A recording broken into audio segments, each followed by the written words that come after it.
बैसाख माह में और बैसाख पूर्णिमा के दिन पीपल की कहानी जरूर सुने। एक बुढ़िया थी, उसने अपनी बहू से कहा, तू दूध दही बेच के आ। वह बेचने गई तो रास्ते में औरतें पीपल पतवारी सींच रही थी। उनको सींचते देख बहू ने पूछा कि तुम यह क्या कर रही हो? औरतें बोली कि हम पीपल पतवारी सींच रही हैं, इससे अन्न और धन होता है, 12 वर्ष का बिछड़ा हुआ पति मिल जाता है।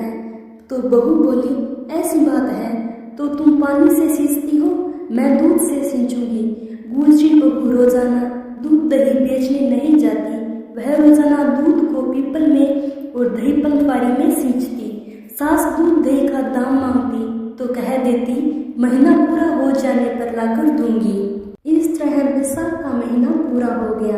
पूर्णिमा के दिन बहू पीपल पतवारी के पास जाकर बैठ गई। पतवारी ने पूछा, तुम मेरे पास क्यों बैठ गई? बहू बोली कि सास दूध दही का दाम मांगेगी। पीपल पतवारी बोली कि मेरे पास क्या दाम रखा है, ये बड़ा डिंडा पान पतूरा, इसको ले जा। बहू ने वही ले जाकर कोठरी में रख दिया और डर के मारे कपड़ा ओढ़कर सो गए। सासू बोली, पैसे ले आई बहू? बहू बोली, कोठरी में रखे हैं। सासू ने कोठरी खोल के देखी तो हीरा मोती जगमगा रहे हैं। सासू बोली, बहू इतना धन कहाँ से लाई? बहू ने आकर देखा तो सच्ची में ही धन भरा हुआ था। बहू ने सास को सारी बात बता दी। सास ने कहा, अब की कार्तिक में मैं भी पतवारी सींचूंगी। तो बैसाख और कार्तिक माह आया। सास दूध दही तो बेच आती, हांडी धोकर पीपल पतवारी में चढ़ा देती। आकर बहू से कहती, मेरे से दाम मांग। वह कहती, सासू जी कोई बहू भी दाम मांगती है? मगर सासू कहती, तू मांग। बहू बोली, सासू जी पैसे ले आओ। तो सास पीपल पतवारी के पास जाकर बैठ गई।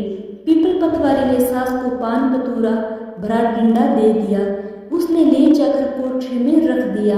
बहू ने खोल कर देखा तो उसमें कीड़े मकोड़े बिलबिला रहे हैं। बहू ने कहा, सासू जी यह क्या? सास ने आकर देखा और बोलने लगी, पीपल पतवारी बड़ी दोगली पटपीटन है, इसको तो धन दिया और मुझको कीड़ा मकोड़ा दिया। तब सब कोई बोलने लगे कि बहू तो सत्य की भूखी सिंची थी, तुम धन की भूखी।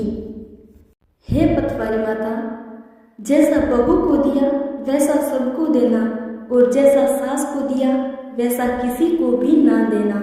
जय हो पीपल पतवारी माता की जय।